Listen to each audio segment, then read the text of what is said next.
I recently received a request in the comment section under one of my videos about a substance called Horny Goat Weed.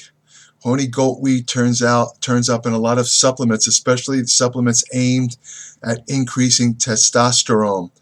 The idea is that Horny Goat Weed somehow is a natural testosterone booster. Even the name implies that it is Horny Goat Weed.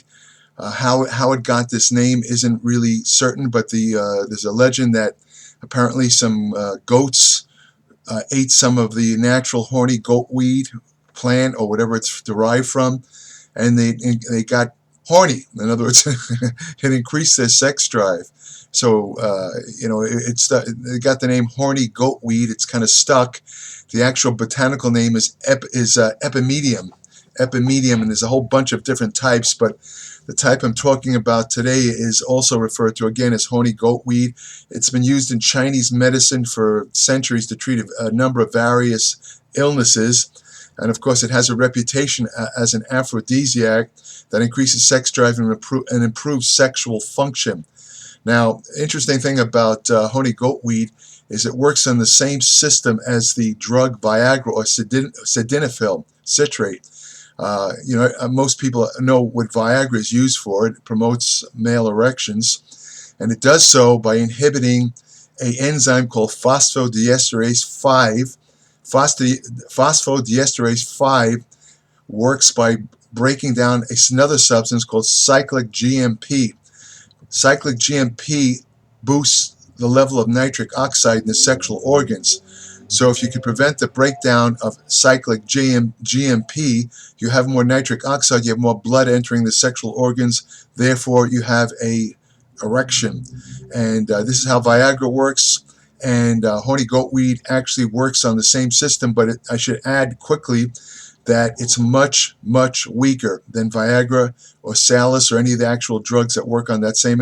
It's much, much weaker. But there's some anecdotal information claiming that if you combine another natural substance, yohimbine, if you take yohimbine with horny goat weed, there's some sort of additive effect where it actually does work almost as well as Viagra.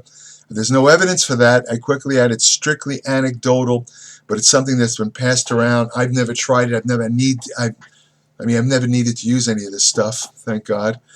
But anyway, there's no evidence for that, as I said. I mean, that's strictly anecdotal. It's not. I can't give you any science behind it. For some reason, horny goat weed is estrogenic in women, but not in men. In other words, it raises estrogen in women, but not in men, which is kind of strange, but nobody really knows why.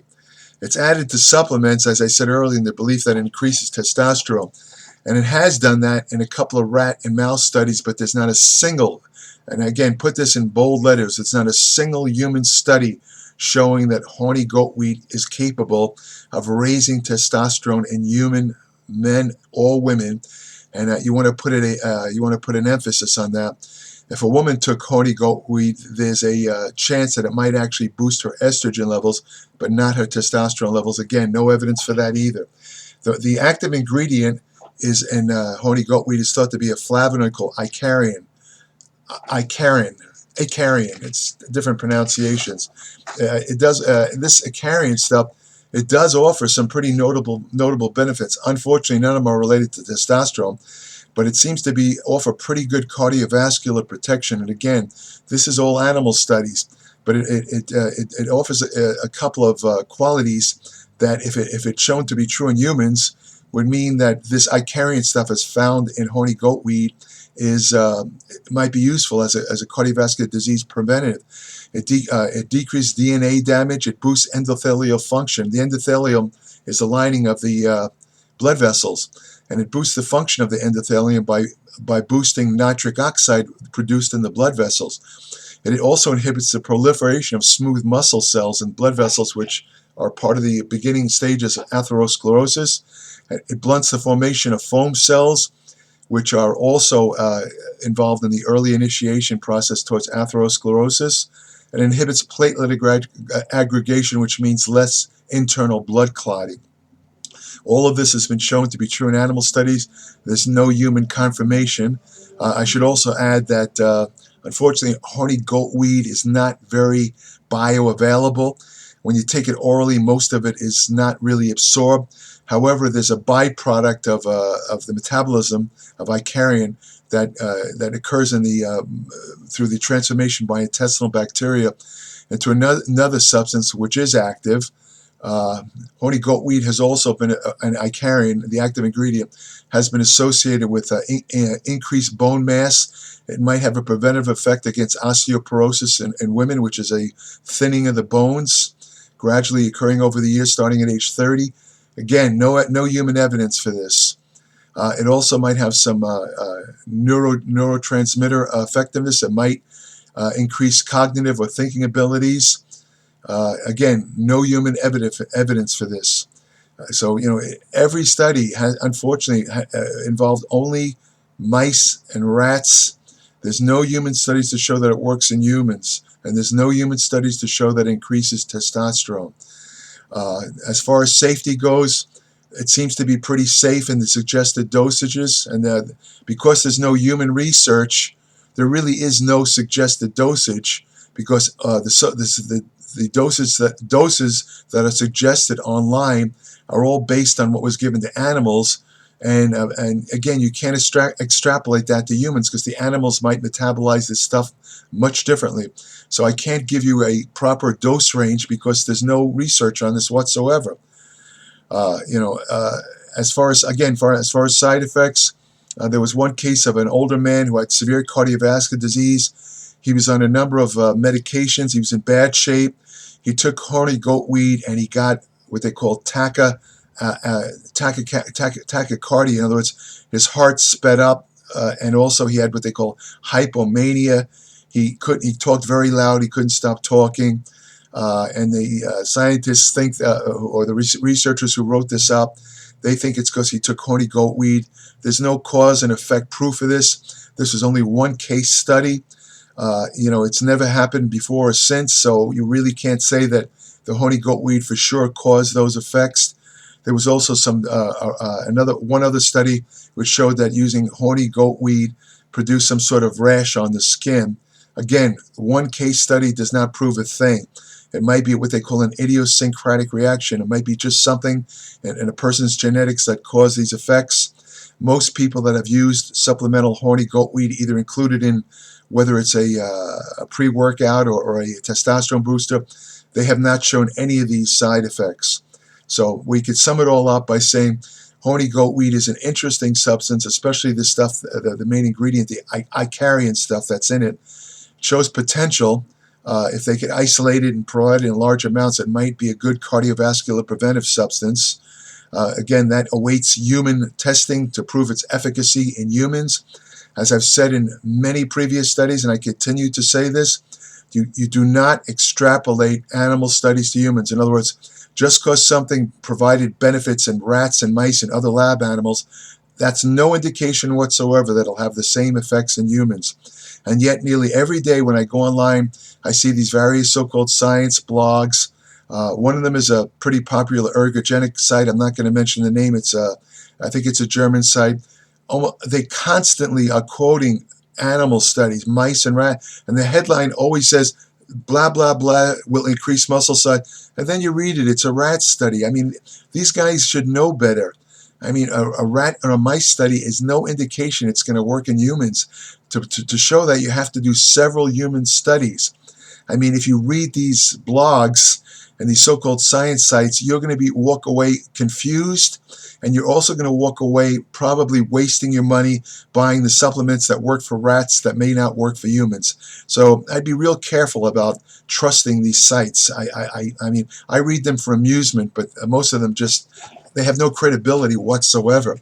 But if you want credibility, evidence-based information, the best thing you could do is subscribe to my Applied Metabolics newsletter, www.appliedmetabolics.com. I cover nutrition, supplements, the whole truth about supplements. I am not aligned with any supplement company. Unlike a lot of these academics who have PhDs and MDs after the name, they're paid off. They're on very often they're on the bankrolls of supplement companies, and they write articles online touting the benefits. Remember, they're being paid to say that. Regardless of their advanced education, they're not telling the truth.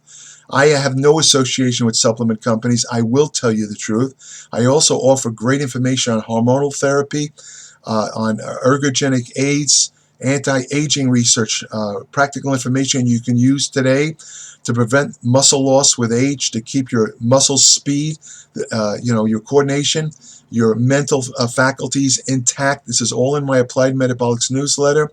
I even had an article in the Applied Metabolics about how you could save thousands of dollars on dental bills by using a simple dental program that involves 4 inexpensive products that you can buy over the counter that completely prevent almost 99% of dental problems. This was in my Applied Metabolics newsletter. Unlike other digital publications, I cover a wide range of topics. Some of these other publications cover nutrition, or they'll cover strength training and bodybuilding research, but they don't cover nearly the range. Nobody does. Covers the range of Applied Metabolics. I believe it's the best publication. My publication is also about 1/3 the price of some of those other publications, and you're getting, even though it's 1/3 the price, you're getting 10 times the information. And again, all evidence-based. If any opinion is offered, I state it as my opinion, so you won't be confused. I'm a professional writer. I've written for over 40 years. I know how to write. I write in simple English, unlike some of those other digital publications, which are basically medicalese. They're written like medical journals. P-values, 0.4, loads of statistics that'll make you cross-eyed after 2 paragraphs. You won't want to read it. Unless you have a PhD yourself, it's completely useless. So it's not palatable. I mean, what's the point of giving information if nobody understands it, except somebody with an advanced degree? I don't do that. I write in plain English. So subscribe today. I don't care what your level of education and knowledge, you will learn something in every issue of my Applied Metabolics newsletter. I promise that. Also, if you subscribe, you will be enrolled in my private Facebook page for Applied Metabolics, where I also, every day, I add new information about nutrition, exercise, and general health preventive maintenance. And I also answer questions on that Facebook page.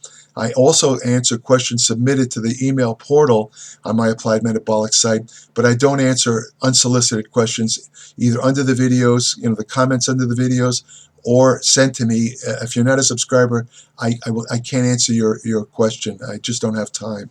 So that's it. If you want to have the best friend you'll ever have, go to your local shelter, adopt a dog.